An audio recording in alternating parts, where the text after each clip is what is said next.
con la llegada del año nuevo, los propósitos para mejorar o propósitos positivos, pues no se hacen esperar. Y esto no es una excepción, obviamente, en cada país. Y en el caso de México, Integralia ha remarcado o ha posicionado 10 principales riesgos políticos, pues de acuerdo a esta organización, y hablo de diferentes motivos. Algunas leyes que serán modificadas, reformas que se implementarán y propuestas también, como por ejemplo la reforma electoral, entre otros movimientos de estrategia política, económica y de gobierno. Pero mejor hablemos justamente de estos riesgos que plantea Integralia con Paulina Crehueras, su directora en riesgo político en esta organización. Y qué gusto saludarte, Paulina, feliz año. Igualmente, Michelle, muchas gracias. Podemos Pues te entender que de platico, repente, sí, sí, no, rápido nada más comentar, podemos entender, sobre todo porque se viene un análisis importante sobre la reforma electoral, porque vienen elecciones en el país y decisiones importantes, y suponemos que de ahí es que se está basando también Integralia para proponer estos riesgos que deberá o debería atender pues la autoridad, ¿no? Y evitarlos sobre todo. claro, Michelle. Pues te cuento muy rápido, Uh-huh. nada más a manera de introducción, que este reporte nosotros en Integralia lo hemos venido publicando ya por varios años. Este es el octavo reporte de su tipo. Pues siempre a finales de año nosotros hacemos acá como una lluvia de ideas, digamos, para pues hacer un análisis prospectivo de cuáles son los riesgos que van a marcar el próximo año.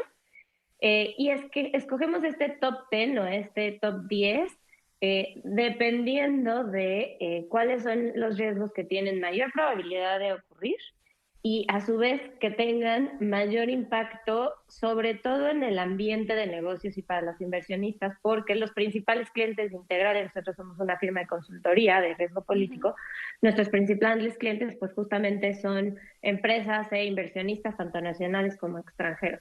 Ahora, adelantabas tú ya muy bien el tema de la reforma electoral y otro tipo de reformas.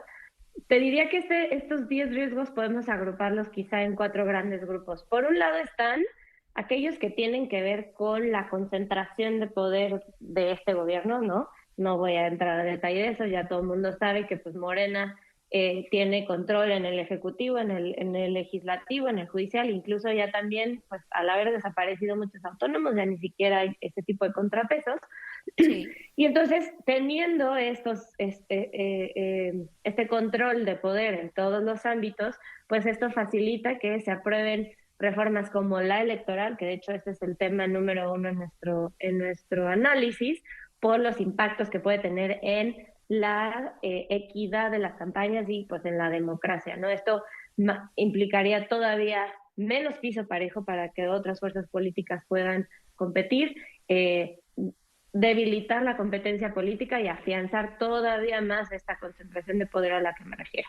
Otro riesgo relacionado con la concentración de poder es la politización, la falta de experiencia y el afán del nuevo poder judicial de mostrar esta justicia cercana a la gente en el primer año de labores. Eh, Me refiero a este nuevo poder judicial, tanto federal como local, conformado por personas juzgadoras electas, ya popularmente derivado de la reforma. Sí. Y pues con esto que haya todavía más fallas en la impartición de justicia, que haya retrasos, que haya más imparcialidad, que hayan sentencias con poco sustento jurídico. Y bueno, pues esto obviamente, esta incertidumbre jurídica no ayuda para nada a la estabilidad de las empresas y el clima de negocios en general. Sí. Y otro riesgo relacionado con la concentración de poder es la aprobación de otro tipo de reformas. No, ya hablé de lo electoral, pero Sí. en este riesgo, que es el número 9, nos referimos a cualquier otro tipo de reformas, la laboral o fiscales o incluso algunos temas sectoriales que de manera muy puntual afecten algunos Así es. gremios, exacto, Sí. ¿no?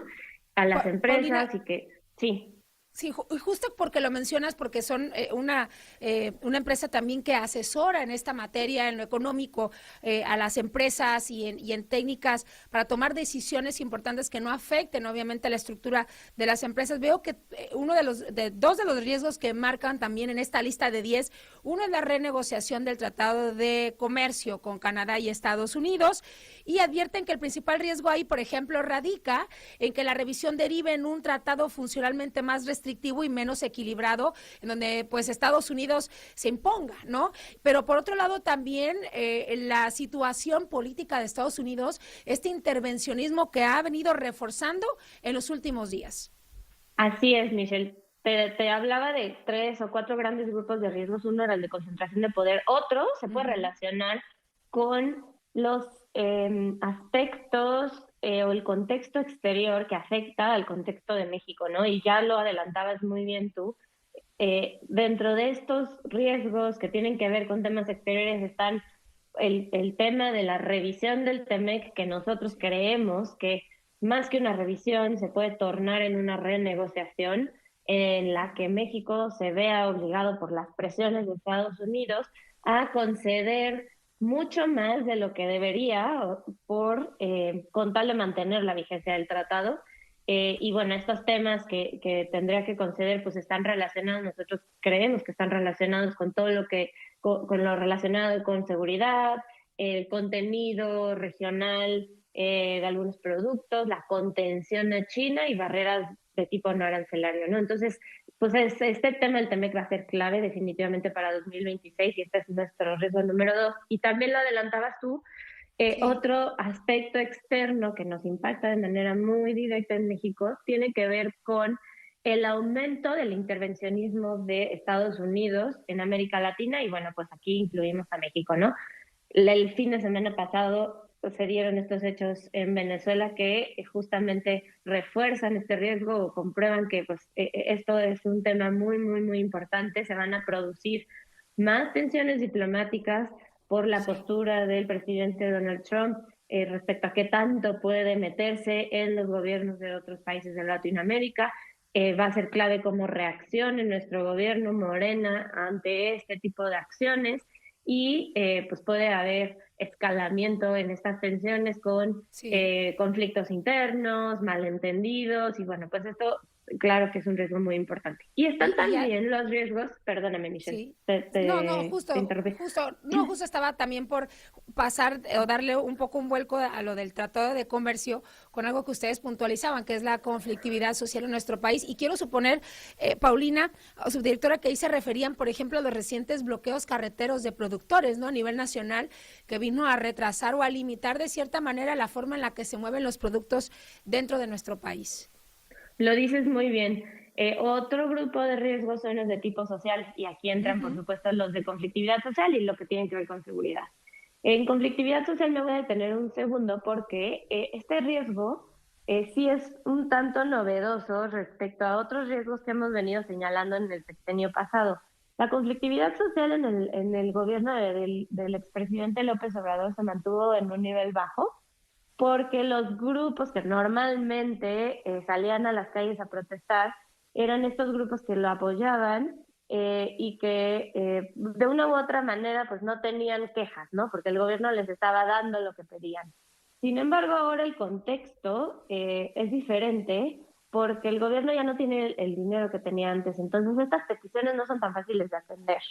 Y además, pues hay otros factores que influyen y que hacen más difícil que haya este tipo de dádivas, ¿no? La sequía que se ha prolongado muchísimo ha generado que los actores del campo pues estén quejando y estén pidiendo mayores apoyos.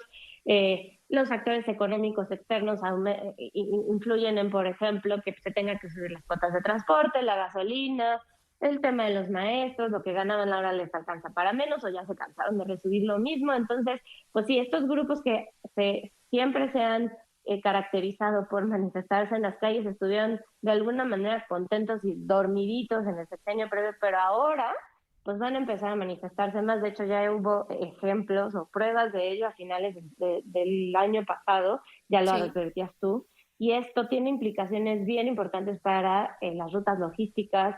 Pues los días que hubo bloqueos a finales del año pasado derivaron en pérdidas millonarias para muchas empresas, entonces esto claro que impacta en el ambiente de negocios y creemos que en el marco del Mundial de Fútbol, pues ahí va a haber como un ambiente propicio como para presionar más al gobierno, ¿no? Con tal de que el gobierno no